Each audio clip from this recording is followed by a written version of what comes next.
Hello అండి, ఇంట్లోనే చాలా ఈజీగా గోబీ మంచూరియా ఎలా తయారు చేసుకోవాలో రెసిపీ చూసేద్దాం. మరి మీలో ఎవరైనా నా ఛానల్ కొత్తగా చూస్తున్నట్టే ప్లీజ్ లైక్ చేసి, షేర్ చేసి, సబ్స్క్రైబ్ చేయండి. ముందుగా నేను క్యాబేజీ అయితే చిన్నగా తరుముకొని పెట్టుకున్నా. ఇందులోకి కొంచెం క్యారెట్ కూడా తరిమి పెట్టుకున్నా అండి. సో ఇప్పుడు వచ్చేసి ఇందులోకి మనం బియ్యం పిండి ఒక 2 టేబుల్ స్పూన్లు, అలాగే మైదా ఒక 2 టేబుల్ స్పూన్లు, కార్న్ఫ్లోర్ ఒక 2 టేబుల్ స్పూన్లు అయితే వేసుకోవాలి.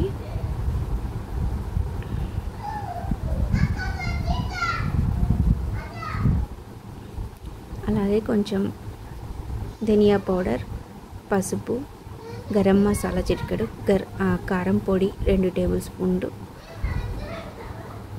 అలాగే సరిపడే సాల్ట్, ఇవన్నీ బాగా మిక్స్ చేసుకోవాలన్నమాట. మొత్తం ఈ మసాలా అంతా పట్టేలా. అలాగే ఇక్కడ నేను కొత్తిమీర కూడా యాడ్ చేస్తున్నాను.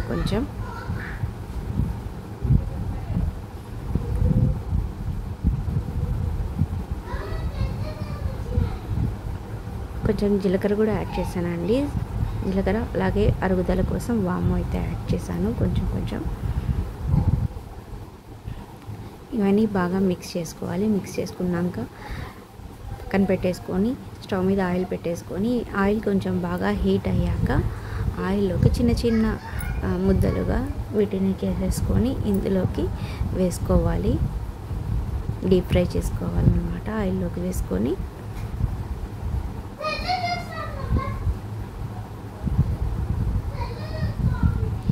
ఒకటొకటి ఇవన్నీ వేసేసుకుంటూ డీప్ ఫ్రై చేసుకోవాలి, గోల్డెన్ బ్రౌన్ కలర్ వచ్చే వరకు.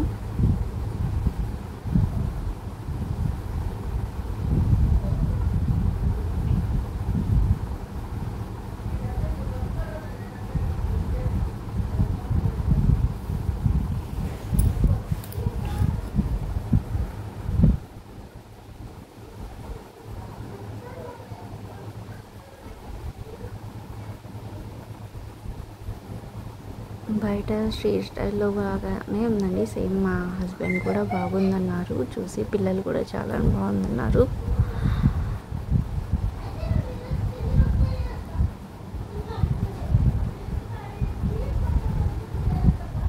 ఇవన్నీ ఇలా తీసి పక్కన పెట్టుకోవాలన్నమాట.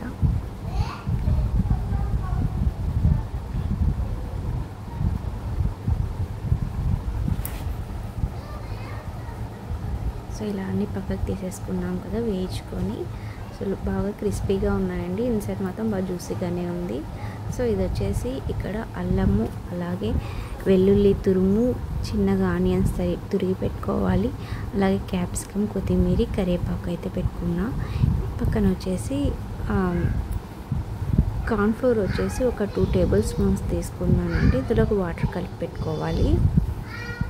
సో నెక్స్ట్ ఇక్కడ గ్రేవీ కోసం నేను ఒక బాండీ పెట్టుకొని స్టవ్ మీద ఇందులోకి ఒక 3 టేబుల్ స్పూన్ ఆయిల్ అయితే వేసుకున్నానండి. ఆయిల్ వేసుకొని ముందుగా మనం తురిమి పెట్టుకున్న జీలకర్ర, ఆవాలు అయితే వేసుకోవాలి. ఆవాలు వేసుకున్నాక చిన్నగా తురిమి పెట్టుకున్న అల్లం, వెల్లుల్లి, ఆనియన్స్ అయితే యాడ్ చేస్తున్నాను. అలాగే క్యాప్సికమ్ కూడా, కరివేపాకు కూడా యాడ్ చేసుకొని ఇవన్నీ బాగా ఫ్రై చేసుకోవాలి.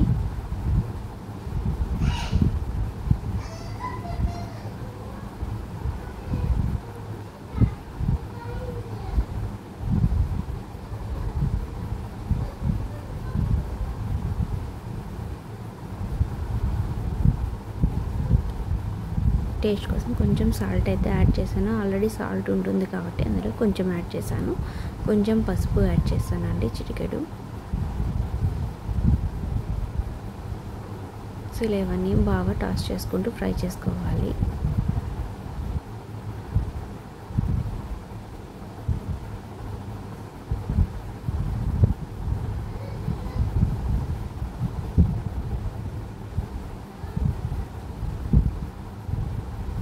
నేను గ్రీన్ చిల్లీ పేస్ట్ యాడ్ చేస్తున్నా, అలాగే రెడ్ చిల్లీ పేస్ట్ అయితే యాడ్ చేశానండి.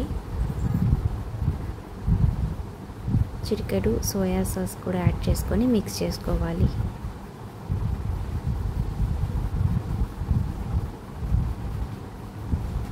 అలాగే కొంచెం జీలకర్ర పొడి, అలాగే గరం మసాలా కొంచెం యాడ్ చేశాను.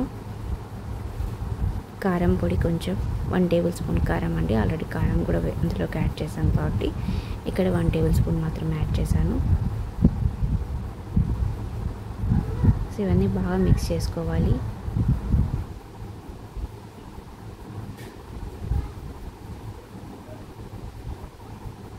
ఇందులోకి మనం కార్న్ ఫ్లోర్ అయితే తగిన వాటర్ యాడ్ చేసి పెట్టుకున్నాం కదా, అది కూడా ఇప్పుడు మిక్స్ చేసుకోవాలి. కొంచెం వాటర్ అయితే పోసుకోవాలండి. 1 గ్లాస్ వాటర్ అయితే వేసుకున్నాను నేను ఇక్కడ.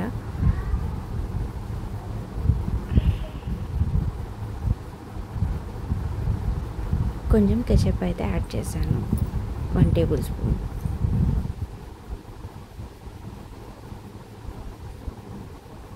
ఇలా వాటర్ వేసేసుకొని బాగా మిక్స్ చేసుకోవాలి.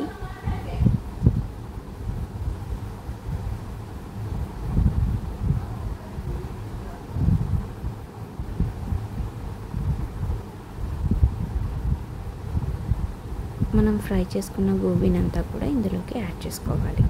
ఇవి యాడ్ చేసుకొని బాగా మిక్స్ చేసుకోవాలండి. ఈ మసాలా అంతా ఈ గోబీకి పట్టేలా.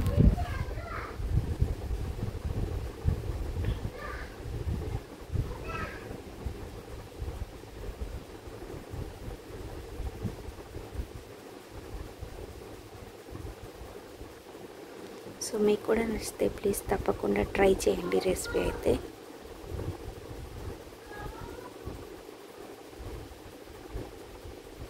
ఇవి కొంచెం మూత పెట్టేసుకొని మగ్గించుకోవాలి కొంతసేపు, ఈ మసాలా అంతా పట్టేలా. సో ఫైనల్గా కంప్లీట్ అయింది కాబట్టి కొత్తిమీరతో గార్నిష్ చేసేసుకోండి. స్టవ్ ఆఫ్ చేసేసుకుందాం. సో ఇది తగిన మనం సర్వ్ చేసుకుందామండి సర్వింగ్ బౌల్లోకి. సో మీకు కూడా నచ్చితే ప్లీజ్ లైక్ చేసి, షేర్ చేసి, సబ్స్క్రైబ్ చేయండి. సో ఎంతో టేస్టీ అయిన గోబీ అయితే రెడీ అయ్యింది. Thank you so much.